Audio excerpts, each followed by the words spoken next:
today, the Iwi people represent a human being dating back over 40,000 years, as part of one of the oldest living cultures on this planet. So we pay our respects to the Indigenous elders past and present and recognise their continuing connection to our land and our community. So this meeting today, of course, is being live streamed. We don't have anybody in the public gallery to speak to us today by the looks of it, but if you are to speak to council, you must realise that it's being streamed live, recording and published in accordance with the council's standing orders. Welcome also to our online audience. It's good to have our viewers on our Facebook and YouTube channels. And we are required to tell you, if you're in the council chambers, that you may be subject to legal action if your actions or comments are deemed inappropriate or unacceptable. So having said that, welcome everybody to the council meeting and declare the meeting open. Our opening prayer today is Pastor Wright from the Evangelical Church. Pastor Wright, thank you very much and welcome. Thanks, Matt Williamson. Let's pray. Loving Father, we do come to you and thank you for your love, your grace, your mercy to us, and Lord, for all the ways that you provide for our region here in Mackay. Come to you on behalf of the churches in Mackay today to pray your special blessing upon our mayor, our councillors, Father, and all those who work in the Mackay Regional Council. Father, may you bless them in Jesus' name. And Father, I just pray that you would strengthen them, particularly as they give themselves to every good task for the benefit of the citizens in this region, particularly thinking of the widowed, the fatherless, Lord, the poor and those who are unjustly treated. Lord, strengthen them, give them perseverance, fill them with your love as they serve the people of this region. And we pray in Jesus' name. Amen. Amen. Thank you, Pastor Wright. Appreciate you being here. Nobody absent on council business. There's no apologies. Condolences, Councillor Hassan.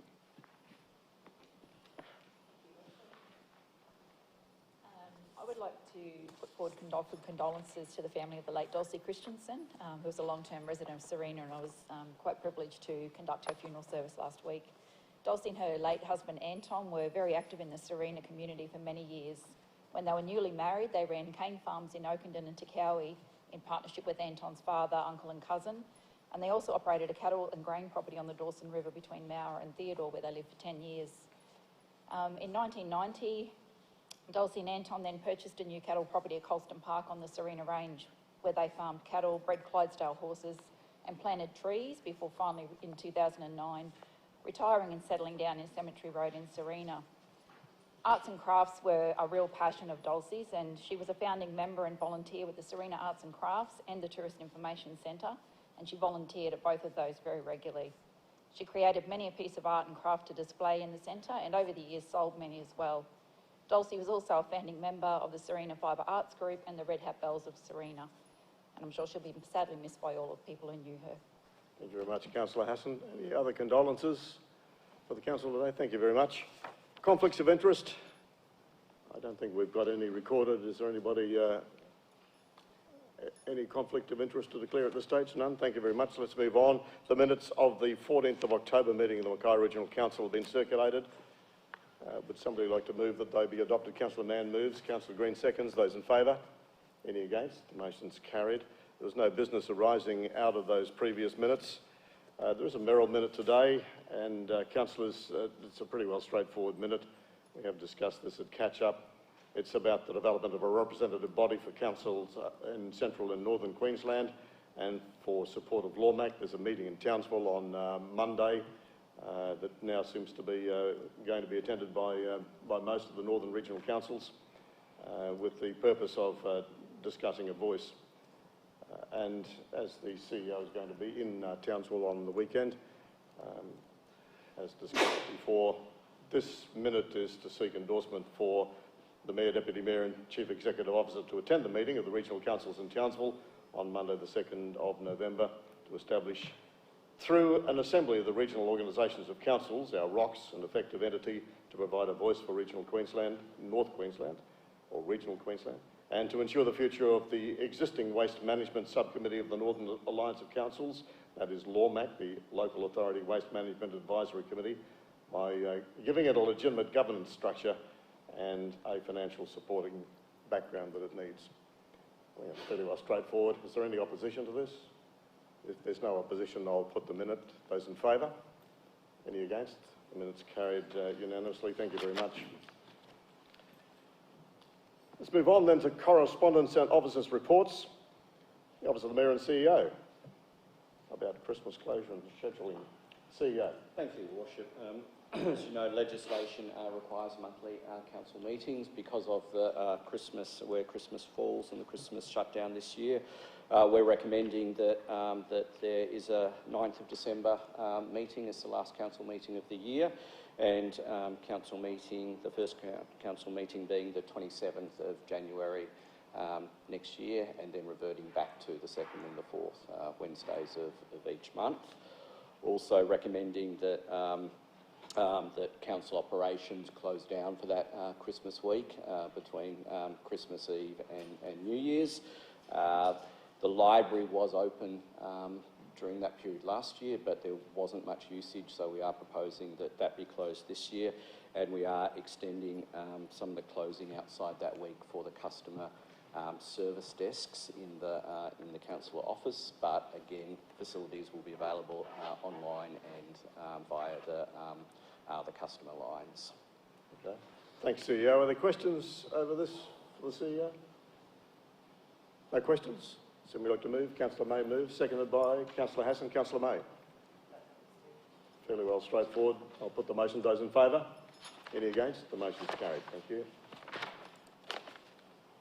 The reports now from our Directors Committee and Client Service report. Now, the Regional Arts Development Fund we've got to deal with first of all. I think this is fairly well straightforward. That's a pretty good report that's been presented to us. Are there questions around this? No questions around this? Would somebody like to move the adoption? Councillor Mann moves. Councillor Green seconds. Councillor Mann. Thank you, Worship. Firstly, I'd like to just highlight two new categories available this year, in this financial year. One is Platform Youth, and it's open to individuals aged between 12 and 21, with the goals to support young people to pursue creative career pathways, and also Reconnect, which hasn't opened up yet, but will be available in rounds 2 and 3.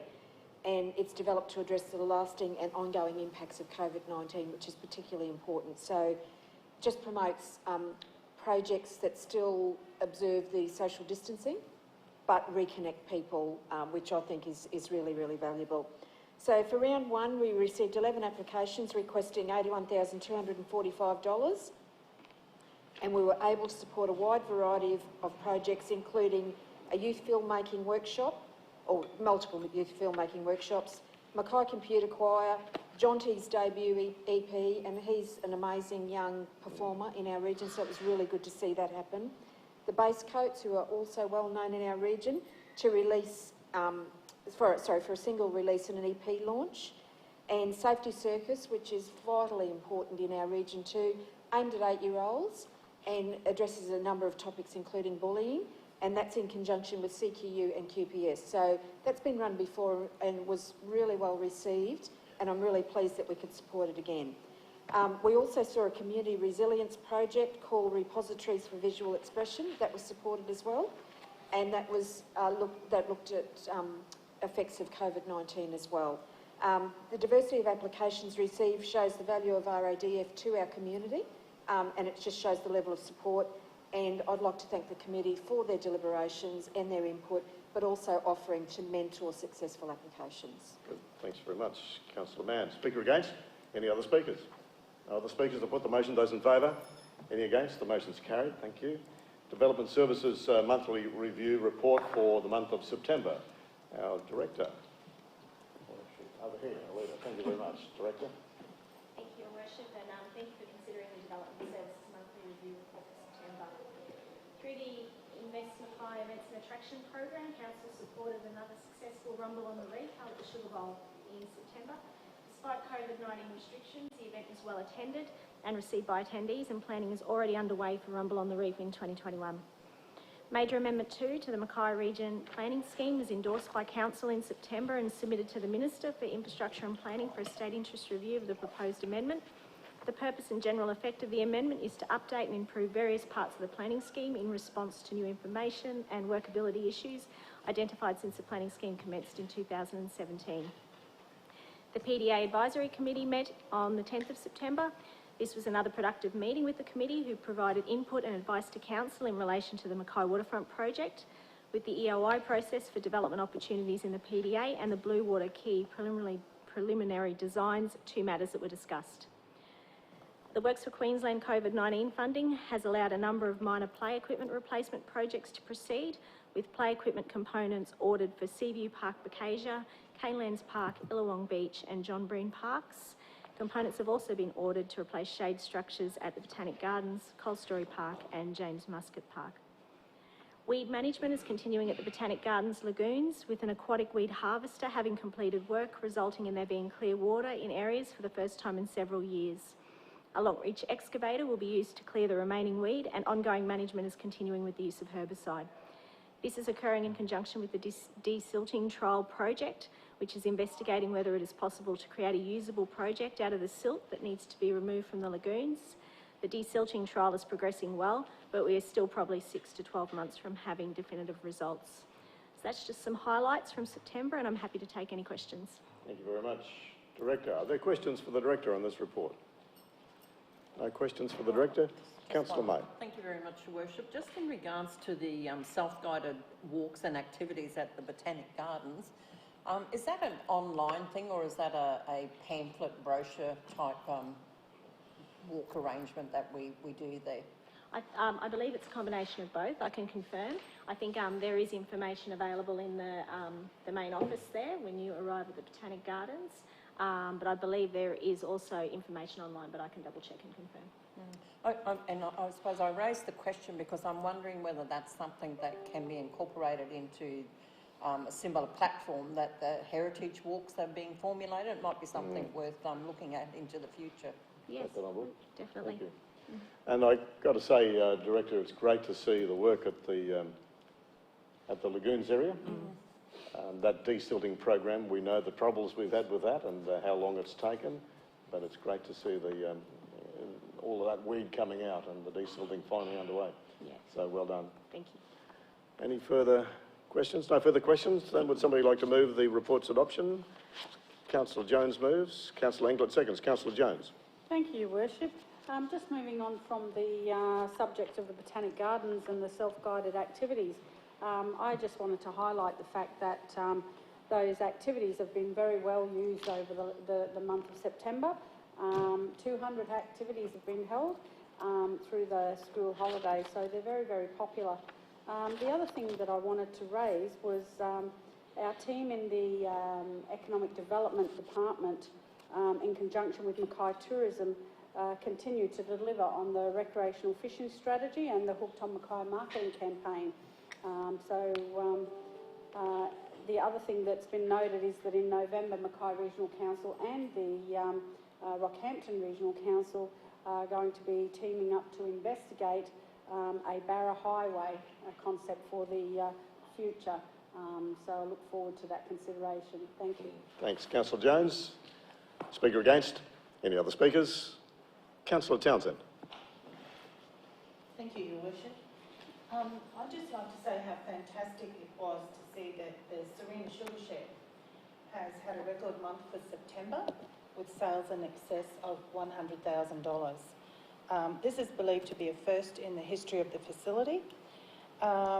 It's also great to see that they're continually developing new products to bring out to the community and tourists, which will be very well received.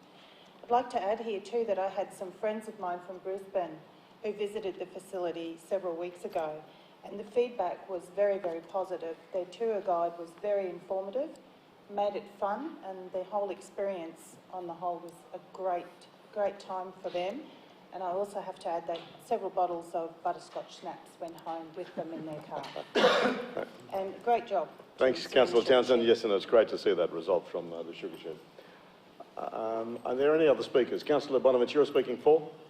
Yes, just one, just in relation to the city centre Wi-Fi users sessions. they're finally starting to come back up after we've been in our doldrums through the COVID period. I noticed we're up to 635 users and 4,010 sessions.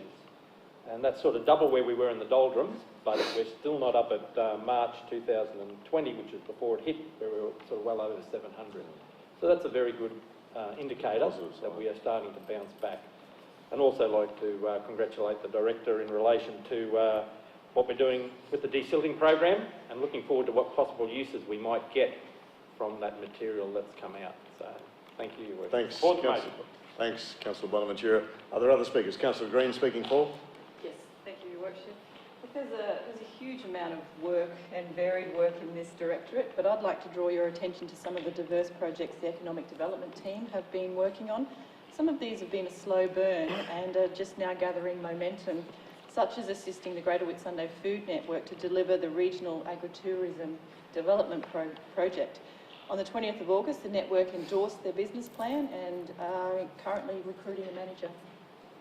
And to add to Councillor Jones' comments on the Hooked on Mackay campaign, the Economic Development team also launched the Hooked on Mackay YouTube channel on the 15th of September and increased the Hooked on Mackay Facebook page campaign, so I urge viewers to tune into those. The Economic Development team also hosted representatives from the Rocky Trail Development on the 22nd of September. The mountain bike trail specialist gave very positive feedback after viewing a number of the proposed trailhead sites in Youngalla and Finch Hatton, as well as the existing tourist attractions, and the agreed working project name is now Pioneer Valley Mountain Bike Trails. The ED team has also been working in partnership with Mackay Tourism and key stakeholders for the future of the Mackay Beach Horse Races event. The EOIs expressions of interest were sought from professional event management firms to investigate the potential to deliver a refreshed version of this event, and the assessment of these expressions of interest is currently underway. And finally, with COVID restrictions easing even further, it's great to see our community hosting a number of larger events with funding support from the Invest Mackay Events program. These events have an anticipated high return on investment, especially for our struggling tourism, hospitality and retail sectors. This weekend, Mackay is hosting the 2020 North Australia Surf Lifesaving Championships, and I'm really pleased that we can support this event. Thank you. Thank you, Councillor Green. Are there other speakers? No other speakers? I'll put the motion. Those in favour? Any against? The motion's carried unanimously. 11.3.2, the Mackay Region Planning Scheme minor amendments and administrative amendments, number 7, for the flood hazard mapping. And this is to reflect the flood studies, of course, that we've dealt with at Council. Are there questions around this? It's fairly well straightforward. Would somebody like to move? Councillor Englert moves. Seconded by Councillor Bonaventura. Councillor Englert. As you said, Your Worship, this is just minor adjustments, but mainly updating mapping hazards for the Sandy Creek and Rocky Creek catchment flood studies, both of which, as you said, we've adopted in Council. Consultation has been completed and commend the motion. Thank you very much. Speaker against? Any other speakers? No other speakers? I'll put the motion. Those in favour? Any against? The motion's carried unanimously.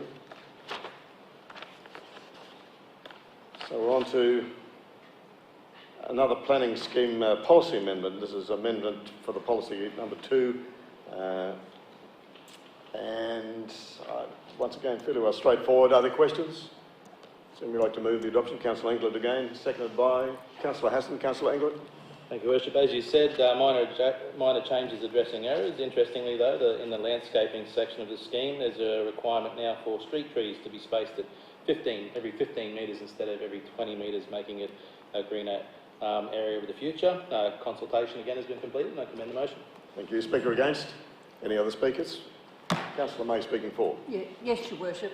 And I just wanted to really draw the attention to, even though it is, we pass it off as a minor amendment, I just want to highlight the enormous amount of work that goes in behind the scenes with consultation, as well as formulating the amendments and then briefing council. So it doesn't do it justice to say it's just a minor amendment and we pass it like that. I just really want to commend the staff on the enormous amount of work to actually bring this to fruition. Hear, hear. Thanks very much, Councillor May. Any other speakers? I'll put the motion. Those in favour? Any against? The motion is carried.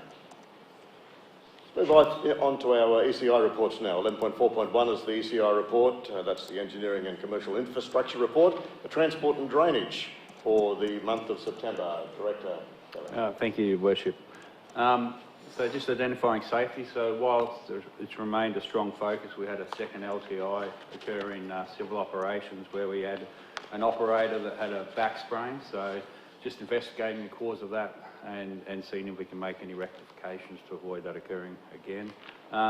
You'll note that the demolition of the Bridge Road drain for the old access to the airport is actually finally underway after referencing it in the last couple of months. So it's due to be completed by the end of the month. You will see that we're due to start our RACUS, which is our run where we do the condition assessment on our unsealed road network. So we obviously do that just before the wet season, and then we do a post-wet season just to make sure we can obviously prioritise where our work needs to go going forward. The sealed roads maintenance team has been doing pre-work for the reseal program for 2021. So the 1920 program did flow over in this year and is almost complete, but we'll then jump into the 2021 program. So just out to the market for tenders in relation to that. We're finally getting near the end of our North Queensland and Far North Queensland monsoon trough works. So Dalrymple Road with the piling still getting finalised, about 30%, and we just awarded the tender for the Armstrong Beach Road pavement repairs, so those works are due to be finished before Christmas as well. And just to highlight, really pleasing to see the client survey results for the period July and August, where 4.75 stars were, or 4.5 stars were achieved for civil operations, which is their best achievement in the last 5 years. So great to see that. So difficult times in relation to civil operations getting out and undertaking repairs. So to get that feedback and also to the call centre, which included, that's fantastic to see. Thanks very much, Director. And yeah, I think it goes without saying that Council's very excited to see those 4.5 stars. You tried to bump it up to 4.75, but it was close. And 4.5 stars for any feedback is absolutely outstanding. So pass on our congratulations to your staff and your management team. Are there questions? Councillor May. Just in relation to the Cyclone Debbie beach restoration and the acquittal process there, and this has been in the report now for a number of months. So is that normal for it to take as long as that, Director? Yeah, through your worship. Sometimes it can. I'm not sure the exact reasons in relation to this one, because all the work's undertaken and obviously we had all the approvals. So I was taken on notice to follow back up to see what the delay is, if there's anything resulting from that. Thank you. Further questions? Councillor Bonaventura. Your Worship, just on page 1234, and I thank the Director for the photos of the demolition of that bridge in Alamang Street. The decking's gone, and so are the concrete girders. And there's still some photos of sort of sticks there, Your Worship, and I just do worry about sticks. But I assume they're removing that, just leaving the abutments. Just wanted to confirm that the sticks will be going, or the piers. I think we've got a thing for sticks at the moment. Yeah. Through your worship, these ones actually are being removed, Councillor, so there won't be an issue in relation to that. And just in relation to budget, Your Worship, I know, and I've raised this from when we started talking about demolition of this bridge. How are we going on budget for removal? Was it? Yeah, good question. Yeah. So again, through your worship, so it was a lump sum contract for 43,000 to remove it. So I haven't heard there's anything different in relation to that. Thank you, Your Worship. Further questions? No further questions? Would somebody like to move the report's adoption? Somebody to move the report's adoption? Councillor Jones moves, seconded by Councillor Hassan. Councillor Jones? No, thank you, Your Worship. I think the Director has mentioned everything. I'll put the motion. Those in favour? Any against? The motion's carried. The ECI report for waste. Again, thank you, Your Worship. So again, a strong focus on safety, continue to work with our contractors that perform tasks for us to obviously try and improve their safety outcomes. It'd be good to see strong reporting coming through from those contractors. We had the Great Northern Clean-up on the 12th and 13th September, which was successful, so had to work around the COVID restrictions, but it seemed to go quite well. You'll see that the tonnages at Hogan's Pocket still are variable, so it's hard to get a read on that, so they're up and down month to month, so hopefully we can see some sort of a clear position going forward over the next couple of months. The last lot of vouchers closed 30th of September, and we had 24% redemption rate, which is in line with the previous period, so we tend to see a slightly lower one for that redemption rate, and then we're obviously coming into more of the cyclone season. We tend to have a bit more of an uptake, or a wet season where we probably get a bit more green waste coming through. The first batch of biosolids green waste was prepared by our contractor AJK and went out to market, so it was great to see that. So that was a tender we awarded some months ago in relation to green waste and biosolids being combined together. Other than that, I'm happy to take any questions, Your Worship. Thanks, Director. Questions for the Director?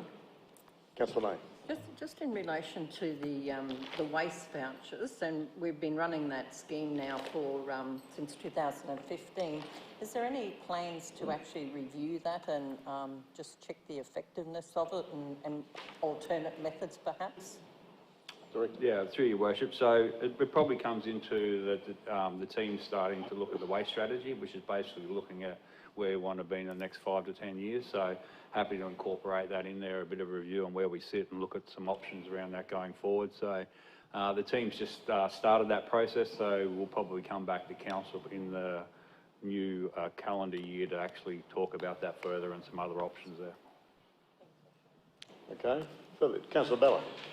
Just considering that we have been forecast La Nina and increased cyclone activity, just wondering whether, to what extent we've looked at advertising use of those vouchers for exactly what the Director suggested, the use of clean-ups, green waste, all of that sort of thing.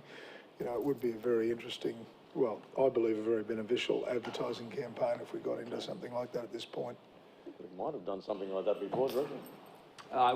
So through Your Worship, we do consistently do that a little bit. So given that there's a higher forecast of cyclones this year, it's probably a good idea to get out there and be on the front foot now. So happy to talk to our Corp Comms about putting some releases out. You want to take that on board? Thank you.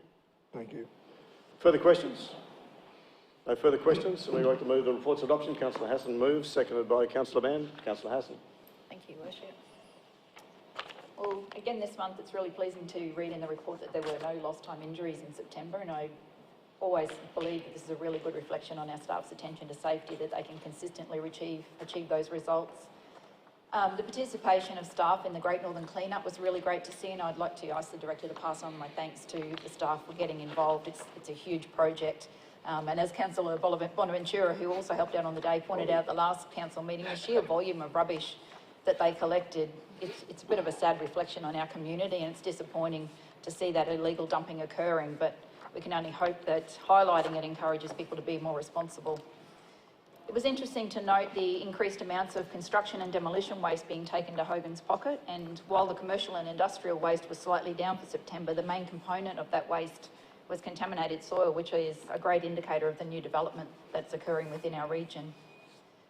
After the success of Council's recent project to use recycled crushed glass in our road base, we're now seeing this resource being sold on as coarse drainage sand, which is also an excellent outcome in what has been a subdued market for recycled materials.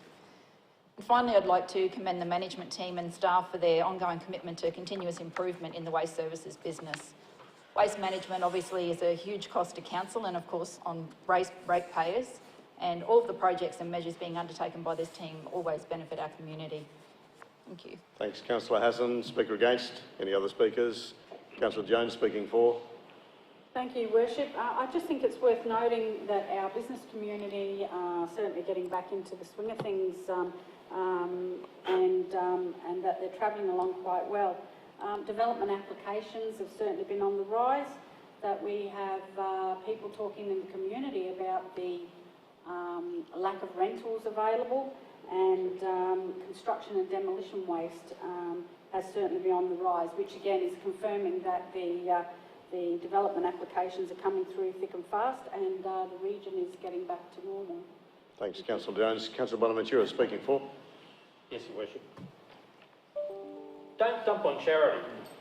It was interesting to read that for the first quarter of this year, we have given away fee waivers to charity organisations, allowing them to dispose of almost 80 tonnes of material. Now, my guess is 95% of this material is dropped off by residents to the organisations. Broken furniture, worn out bric-a-brac, soiled clothing, that should have been taken direct to the dump.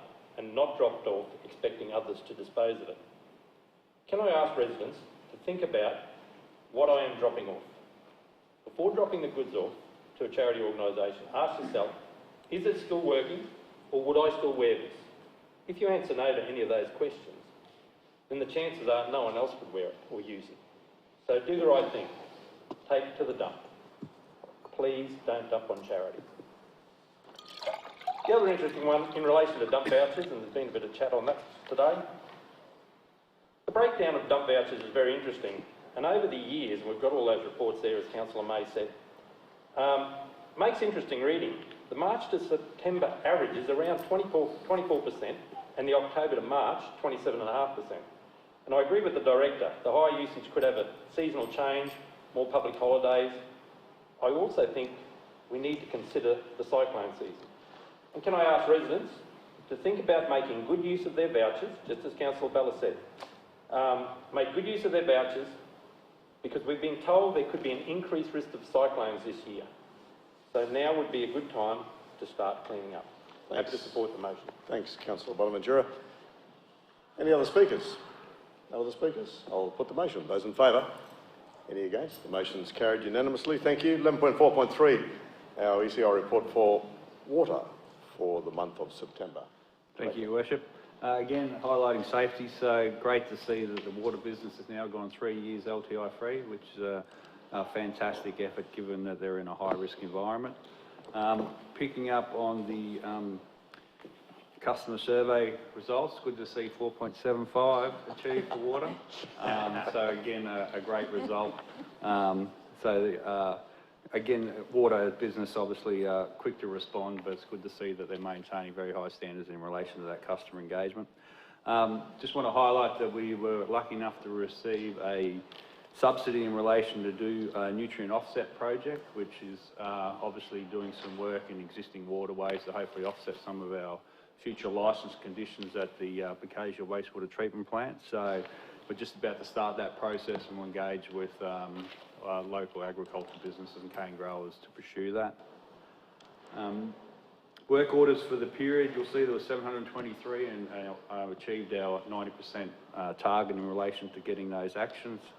And water usage you'll see is starting to increase. So while our storages are still strong, going into this drier period, you'll see that the outdoor water usage continues to rise.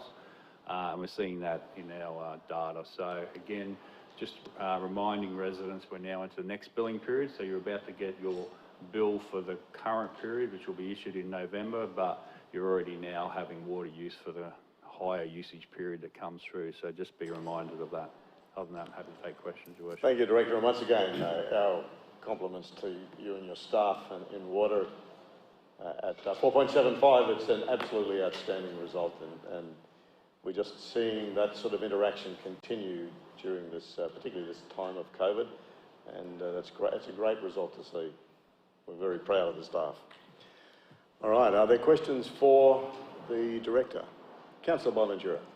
Just one I noticed on page 1277, we've got a minor issue with the Bloomsbury water supply. Just can I ask if that's been rectified as yet? Thanks, Councillor Bonaventura. Director. Yeah, through Your Worship. So yeah, we've identified that we're getting some chlorate issues coming through, and that's basically from using liquid chlorine on that in that water supply, given it's only a small water supply of about 20 odd properties. So we are in the process of converting that to gas. So we've got a project brief out, and we expect to have that done before the end of the calendar year, which will address that issue. Okay. Also, Your Worship, if I may, just in relation to kaolin, I understand the soft nut has been broken. Is it repaired, or are we going with that? Yeah, again, through Your Worship. So yeah, there has been some issues with the kaolin softening plant. So it had some failures, and there was some requirements to source some valves from overseas, and with COVID that delayed that. So we're just in the process now of recommissioning the kaolin plant. So the staff are working through that, so we expect in the next couple of weeks we'll be back up and operating. Thank you, Your Worship. Thank you. Further questions? No further questions. I'd like to move the reports of adoption. Councillor Mann moves, seconded by Councillor Jones. Councillor Mann. Thank you, Your Worship. Look, firstly, congratulations to the Water Services programs for no LTIs and achieving another milestone with a further 12 months LTI free. And again, I wanted to highlight the customer service results. These staff continue to deliver exceptional customer service time and time again, and they should be very proud of what they do every day. 86 plumbing applications were approved for the period, which is up 145% from the previous month, and could be attributed to the government incentives regarding home builder grants. Approval turnaround time was 2 days, so well within their 5-day turnaround. So again, that's an exceptional effort as well to get that many applications processed.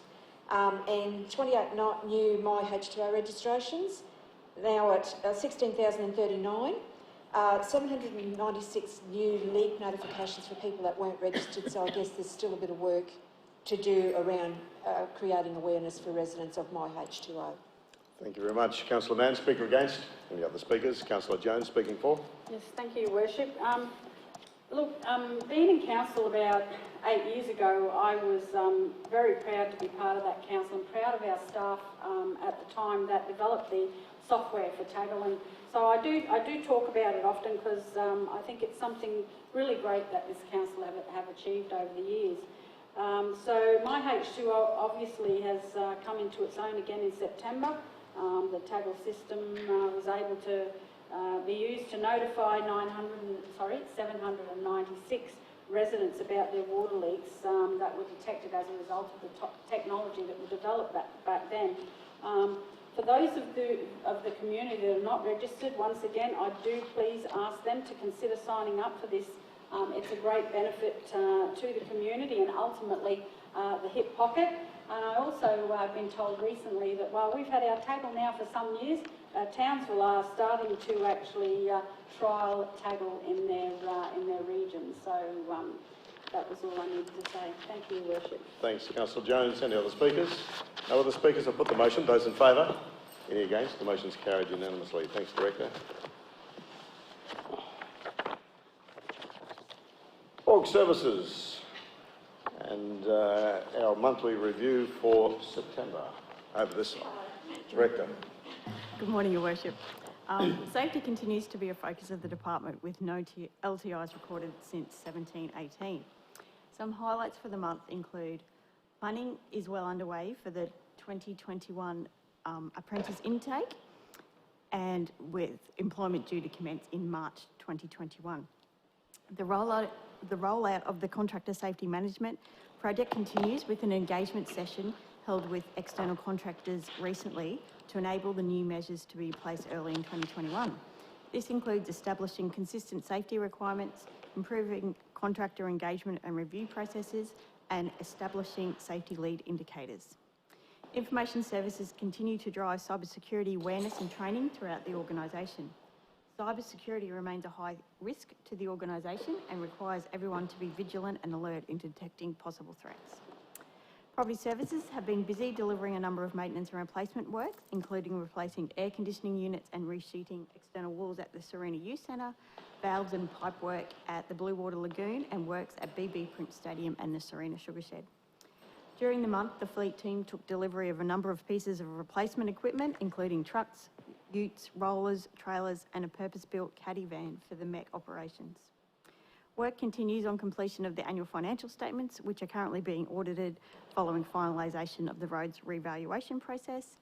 And I'd also like to highlight the work of the Development Service Business Support Team. During September, the team processed 234 building approvals and 279 development and plumbing applications, a significant increase from last month's total. I do also wish to point out on page 13,000 of the agenda, attendance figures at the Blue Water Lagoon were 1,300. 1,300. Sorry, not 13,000. We'll be here till Christmas with 13,000. Attendance figures at the Blue Water Lagoon was 24,750, not the 2,475, as stated in the report. Happy to answer any questions. Thank you very much, Director. Are there questions for the Director? Councillor Hassett. Thank you, Worship. No, you don't need to stand for a question, Councillor. Just had a question regarding incidents involving members of the public on page 1283. It states that a child was rescued from a pool where lifeguards had to assist with first aid. Honestly, any incident involving a child in water has the potential to be serious, and I just wondered if you had any context or an outcome. Yeah, so the ambulance was called. It was at the Blue Water Lagoon. The child is fine. He was taken away as a precaution. He didn't lose consciousness, but he did swallow a bit of water. So the ambulance checked him out, but they took him away and he was out of hospital. Didn't require hospitalisation. Thank you. Okay. Further questions for the Director? No further questions for the Director? That's my first one ever. That's right. You thought we were ganging up on you, didn't you?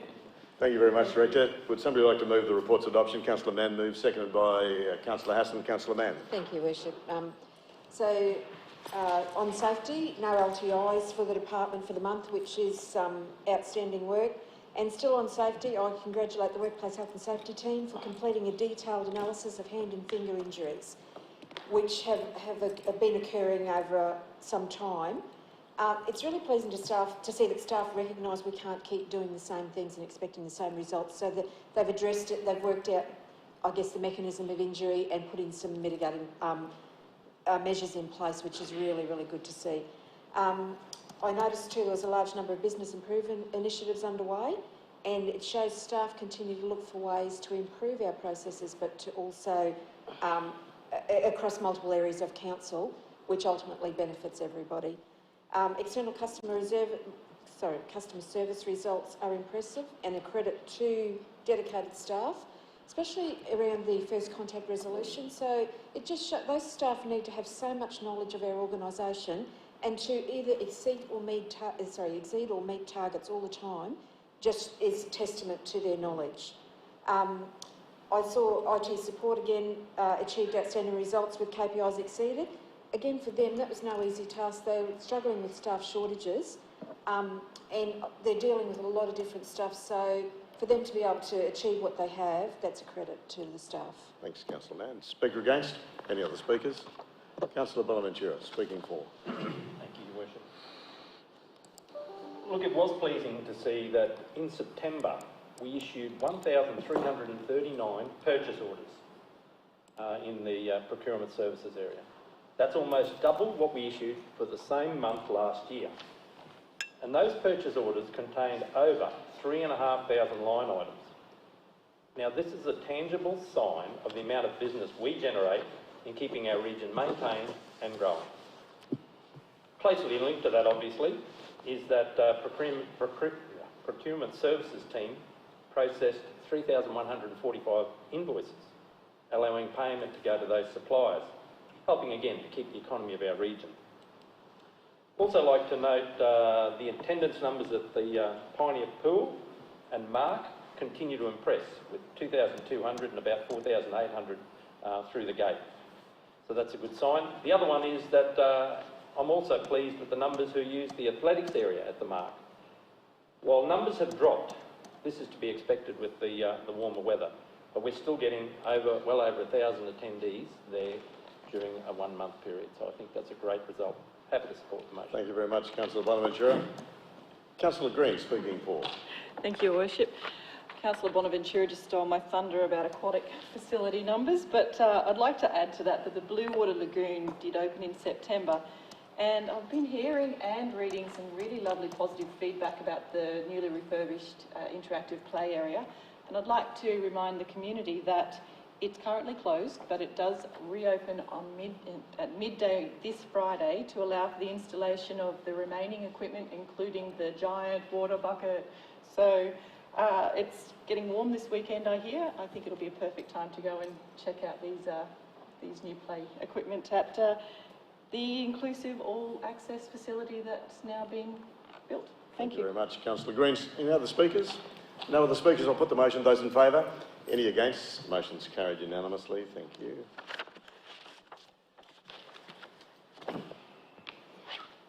The adoption of council policies now at 11.5.2. We've got 3 policies: the academic bursary, which is policy number 29, policy 88, the graffiti management policy, and 107, the council advisor and administrative support staff policy.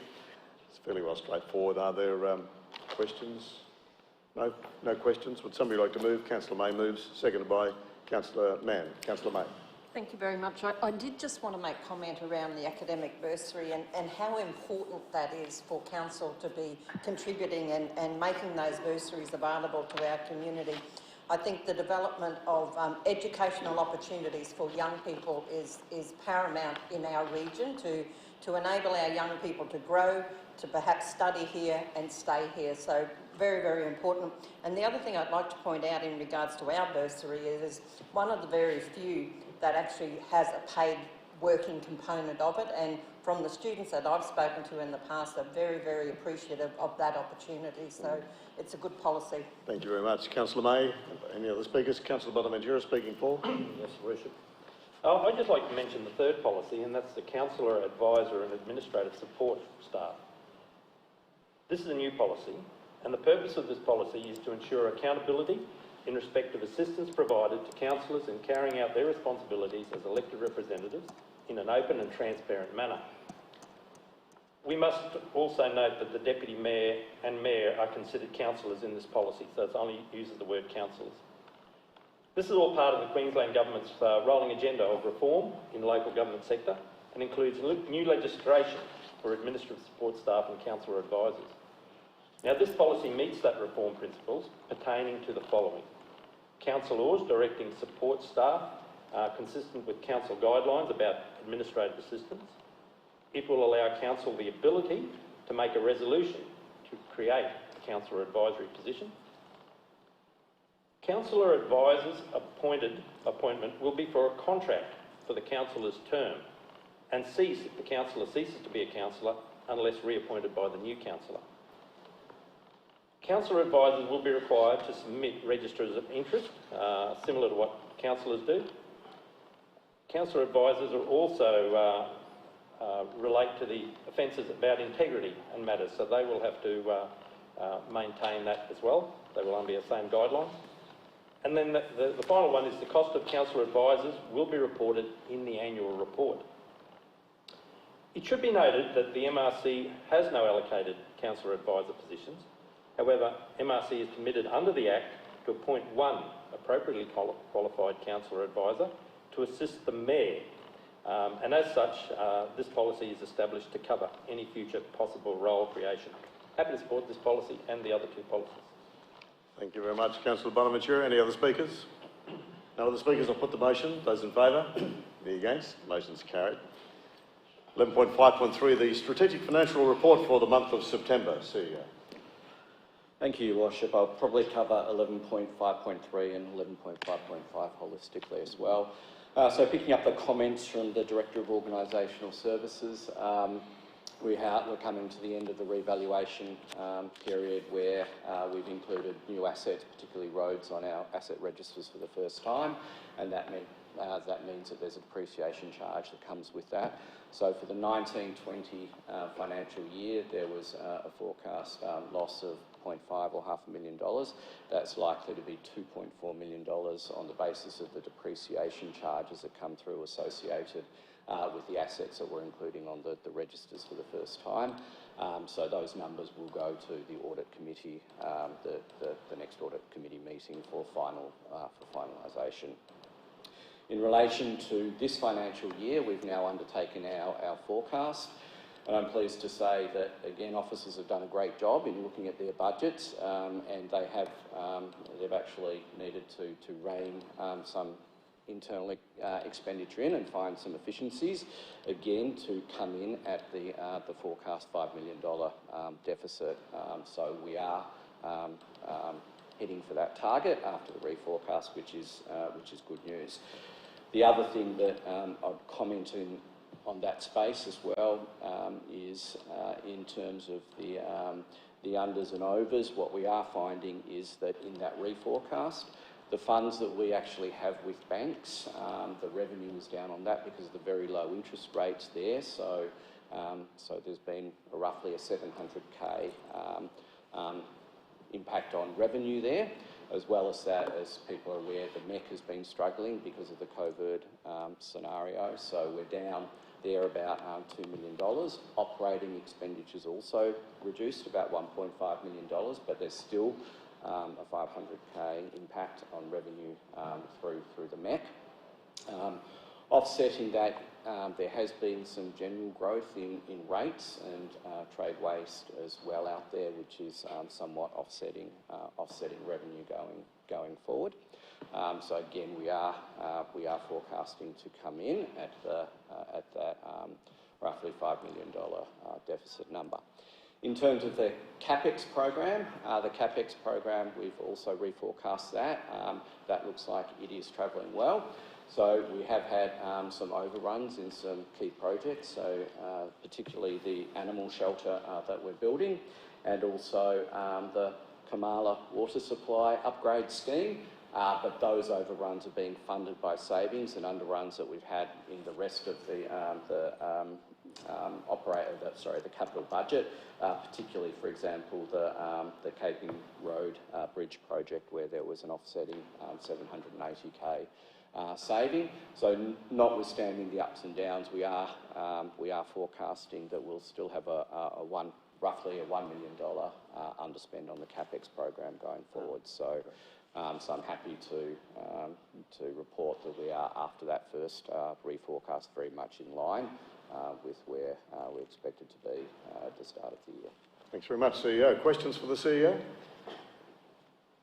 No questions for the CEO? Righto. Would somebody like to move then the adoption of the report? Councillor Englert moves, seconded by Councillor Townsend. Councillor Englert. Thank you, Worship. The CEO's covered all the unders and overs, and we're still on target for that $5 million deficit, and that all sounds very horrible, but previous council and the directors have put this council in one of the best financial positions in Queensland, and I have every confidence that even though this is a budget period where we're still looking at that deficit, that we're in a better position than most other councils to come out of the other end in good light. Thank you very much, Councillor. Are there speakers against? Any other speakers? No other speakers? I'll put the motion. Those in favour? Any against? The motion is carried. Right. 11.5.4. The operational plan quarterly review. The first quarter for 2020-2021. CEO. Thank you. It's still early. Pleased to report again we're tracking well against where we expected to be, and I would just pull out a couple of highlights. They've already been touched on a little bit here today, but particularly the ongoing focus on safety, and particularly we have been looking at finger injuries and cuts, and that's doing well. We've also appointed a permanent SES local controller, and that's very timely given we're coming into cyclone season, and again reminding community about being ready, cyclone ready out there as well. Very pleased to talk about as well the interaction with contractors. We've had them in to talk about our safety expectations with contractors to ensure that all the contractors we work with operate in the same way, to the same expectations around safety that council works with, and that was very successful, and very pleased with those interactions. And I'd also like to point out and congratulate the water business on the operator of the year, which one of our staff has won, and we're pretty thrilled about that because again lots of competition there. So they would be the highlights. So happy to. Thanks very much, CEO. Questions for the CEO on the ops report, first quarter? That's pretty good. It was a good report. It was good to read. So would somebody like to move the adoption? Councillor Jones moves. Councillor Englert seconds. Councillor Jones. Thank you, Worship. As the CEO said, it is pleasing that we have appointed a CS controller moving into our cyclone season, but also to note that the weather stations and the river monitoring devices have also all been inspected and calibrated, ready for this season.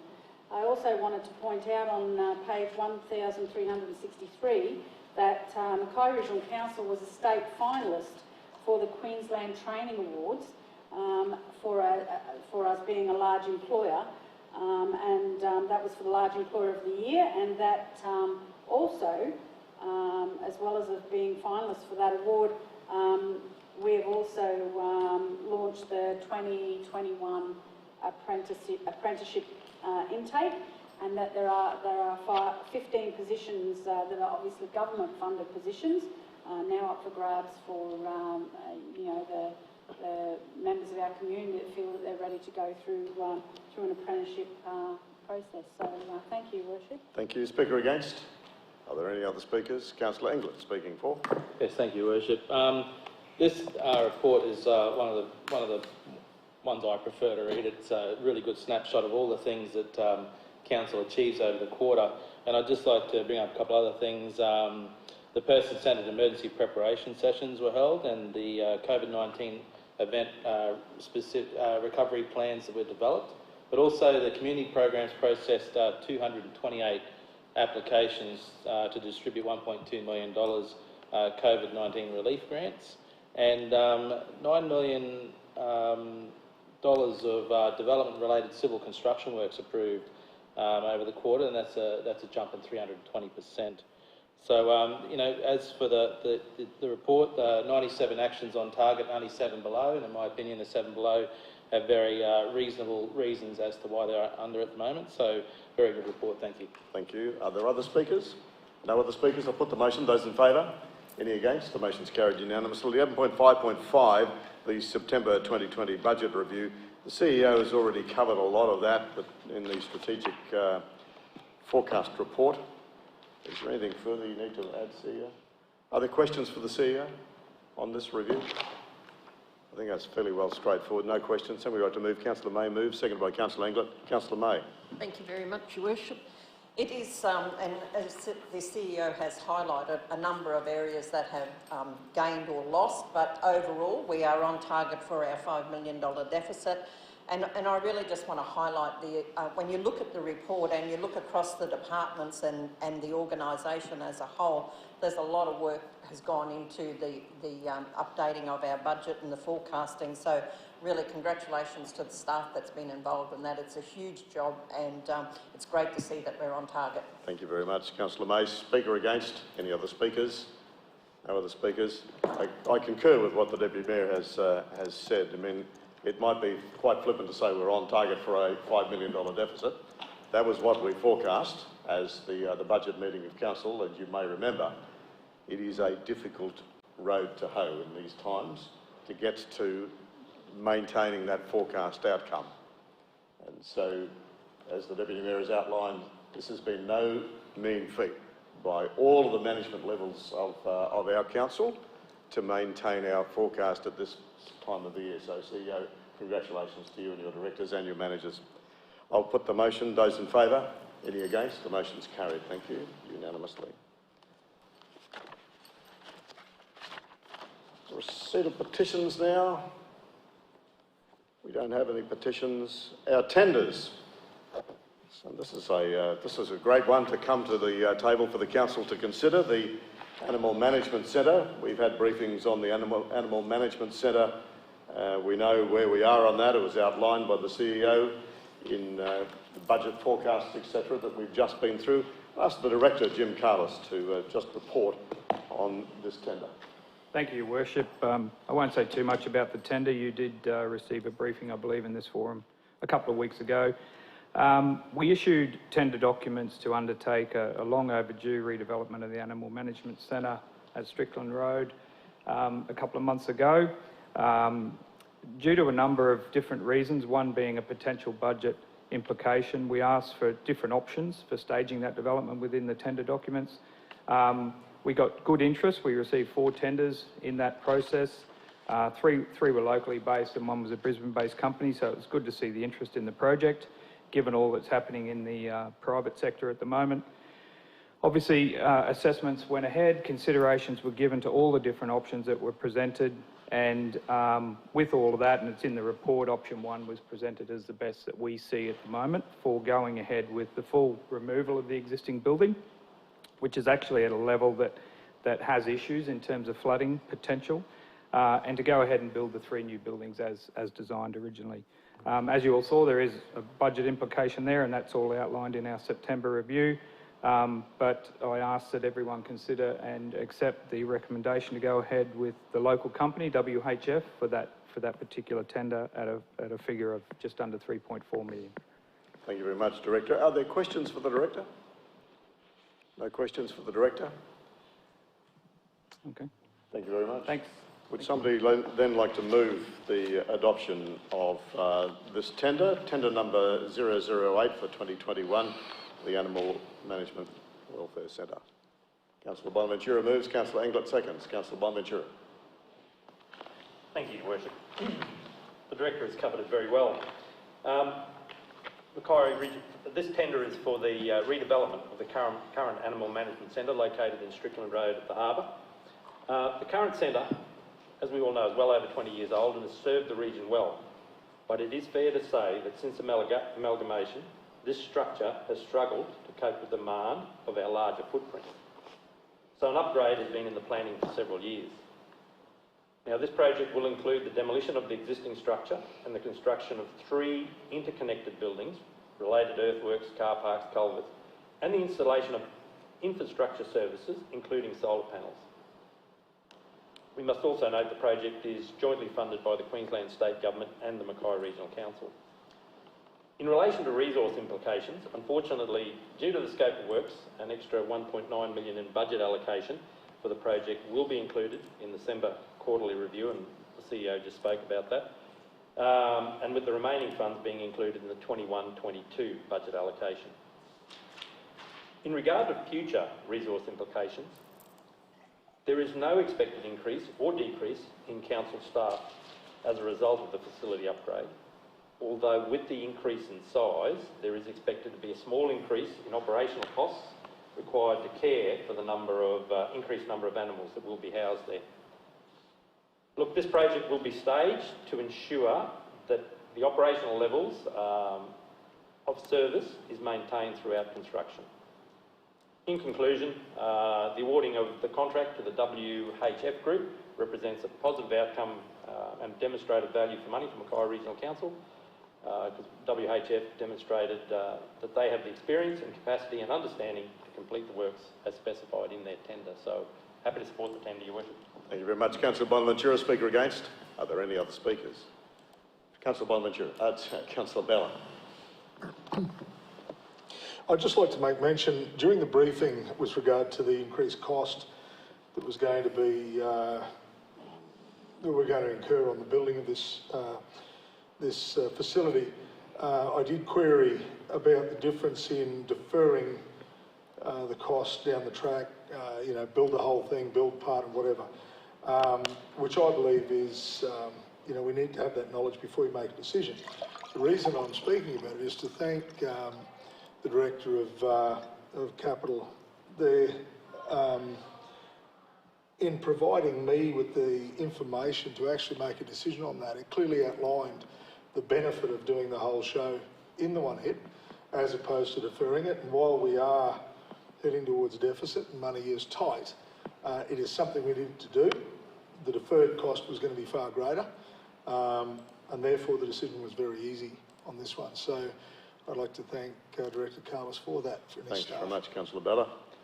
Are there any other speakers? Councillor Englert speaking for. Thank you, Worship.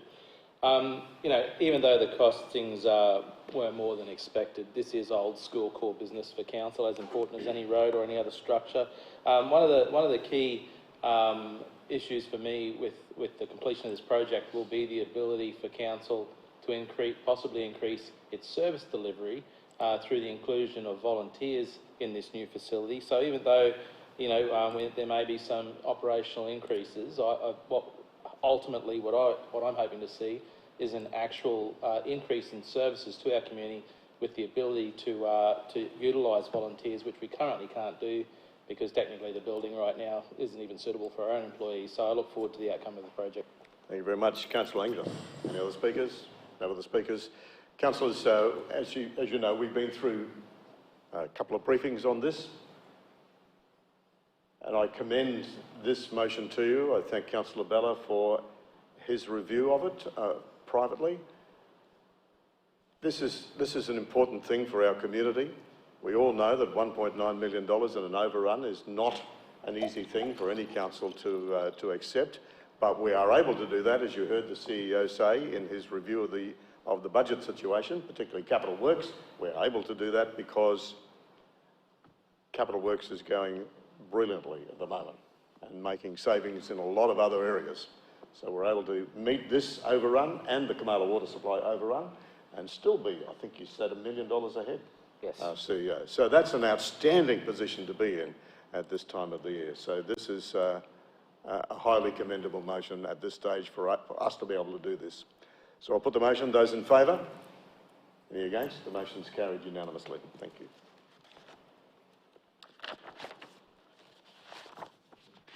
Right.